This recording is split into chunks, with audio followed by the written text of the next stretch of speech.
guys, it's Mia here, and welcome back once again to another movie review. Now, today we are going to be talking about Scary Godmother, a Halloween classic at this point, and I've watched it almost every October since it came out sometime in the 2000s. Now, I didn't know this until this year that Scary Godmother, my bad, was actually based on a book series. It has 4 books. Scary Godmother, Scary Godmother and the Revenge of Jimmy, Scary Godmother and the Mystery Date, and Scary Godmother and the Boo Flu, I think. So we only got 2 out of the 4 books adapted into a movie, which is fine because the other 2 don't really seem that interesting anyway, and I thought that the second one had a fine conclusion. Now, that being said, let me talk about the characters. You know how this goes by now. So, our main character here is Hannah Marie, and she is probably 5 or 6. I'm not sure exactly what her age is, but she's a little kid. And she kind of serves as our protagonist of the movie. And it's kind of about her being scared of everything, which I can relate because I was a big coward at her age as well. Haunted houses, couldn't do them. Halloween, scared to death. But now I kind of enjoy Halloween and being able to dress up as creatures of the night. But so it centers around the fact that Hannah is so scared of all the monsters around her. And then you got her cousin over here, Jimmy, making it all the worse for him. And it's kind of fitting that they dressed him in a devil costume because this kid is such a little demon brat. He wants nothing more than to scare the crap out of his cousin. So much so that he's willing to postpone his friend's Halloween and treat gathering time in order to scare his cousin. Now, there's not much to say about his friends. They're kind of just followers. You got Bert. I don't even remember their names, and I've watched this show a million times. But they're kind of just Jimmy's followers and kind of his lap dogs. And they don't really add much to the story. I guess they're supposed to be comic relief, but this show doesn't have enough tension to need to have comic relief. So, therefore, they just feel pointless. So, it starts out that they want to get Hannah into this abandoned, creepy old house, which, not nice. So they tell her that she has to go in the basement because she's the new kid, and every year the new kid of the group has to go down to the basement and throw some candy in to appease the monsters that live there. So she does so, and they scare her, and they lock her inside the abandoned house. And she doesn't realize that they let her out, and she's just bawling her eyes out. I get that Jimmy and his friends might only be like 10 or so, but still, she is 6, and you're doing that to her. That is not okay. But because she's in such a panic state, you get Scary Godmother, who I almost always want to say Fairy Godmother, coming in to save the day. And she's your standard good witch turned Scary Godmother. And she comes to those kids who are absolutely terrified out of their mind of Halloween when they shouldn't be. So Scary Godmother whisks Hannah away into Halloween Town. Or, as they call it, Spooksville, I think. I don't know. But in Halloween Town, I'm just going to call it from now on, Scary Godmother is preparing for her yearly Halloween party where she invites all the local ghouls and Ghosts and Monsters. You have the first one she gets introduced to, Scully the skeleton that rattles in your closets and keeping the secrets of people. I thought that skeleton in the closet joke was kind of funny. And so he's kind of this charismatic, show-toony skeleton that's really mannered and really polite. And I don't know how he eats, just saying, but we're gonna leave it at that. And then you got her other broommate, the most annoying thing about this movie, Harry the werewolf.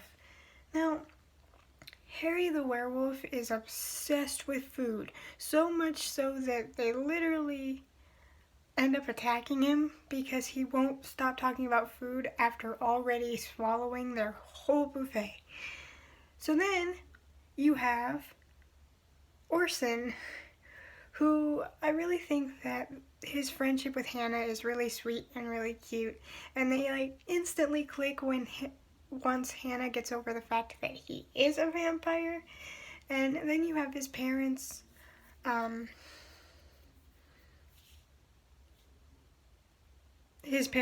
don't know, I can't remember, or Count Ruby and something. I had their names in my head. I literally just watched the movie right before recording this. So, and then you have Bugaboo. Now, Bugaboo is the monster that hides under your bed to scare you at night. The one eyes where you see peeking out from under your bed. The one that you feel grabbing your leg. The one that you jump over the bed so you don't have to worry about grabbing you. He's that monster. And Hannah really doesn't like him at first because she's afraid he'll eat her. Now, Max is the vampire's name. Don't know how I didn't get that because it's such a simple name. Max, Ruby, and Orson. Oh dear. Anyway, back to Bugaboo. So, this is one of the things that bug me. After Bugaboo is introduced, we get this overly long scene of him scaring Hannah and then everybody chasing him around, chasing Hannah around. And it's like, it goes on for a good 34 seconds, and you're like, in a movie that is 47 minutes long, can't even be called a movie anymore, really, because there's shows that are longer than that, at an hour. It's like, do we have time to watch Bugaboo chase Hannah all over the house with everybody for some reason following him? No, not really, but they do anyway.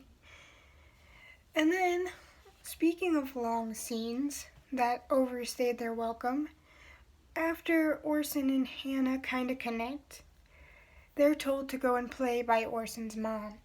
And then they bump into Scully and Harry goes flying across the kitchen, like going backwards. And for some reason, we spend over 40 seconds watching Harry flail backwards trying to catch the food that Scully dropped in his mouth. Like, do we really need that long of a scene for the same thing of a werewolf going like this? Not really, but they have it in there anyway. So those were two things I felt like could have been really cut down, but for some reason were not. Yeah. But aside from the animation, which has not aged very well at all, I mean, just from the opening alone, where they're still playing the credits, you could see this strange style that you don't really see in any shows or movies that are like this. It's kind of, everything is really blocky and everything looks kind of mismatched. It doesn't look like it really goes together. The objects that are supposed to be kind of flat, like gravestones and stuff, look super huge, and the characters interacting with them, it looks just strange. And then there's the faces people pull sometimes. Like the scene after the whole flashback, And I put it in quotations because they're acting it out. It's not actually a flashback.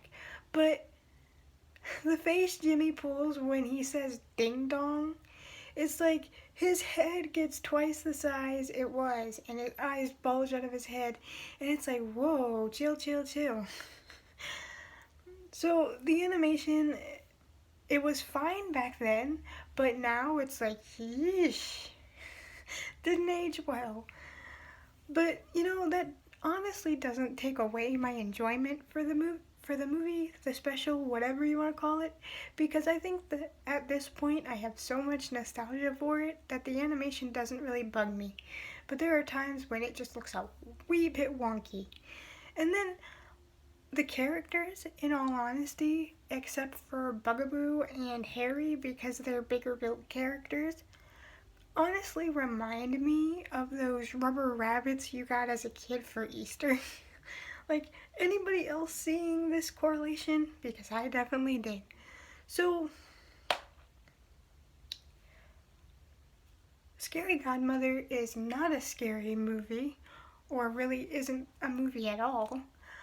So, but if you're just looking for a good light-hearted movie, a good fun movie, a good time, a good movie to watch with your kids this Halloween, I recommend Scary Godmother. It's not that long, so you won't have to worry about an overly long trying to sit still of your toddler or your kid, because it's short. And the best part, both the movies are on YouTube, free to watch right now. And if you don't want to watch them separate, there's also one that somebody put both the movies back to back to make it an actual feature-length film. Although, for some reason, they started out with the beginning of the second one and then played both movies back to back. I don't know why they did that, but they did. But if you want to watch kind of both back to back as like an actual movie length, then that's available for you too. So, that's it for me. So, I hope to see you guys next time. What are some of your favorite Halloween shows and movies? Let me know down in the comments below. Hope to see you next time. Bye, guys.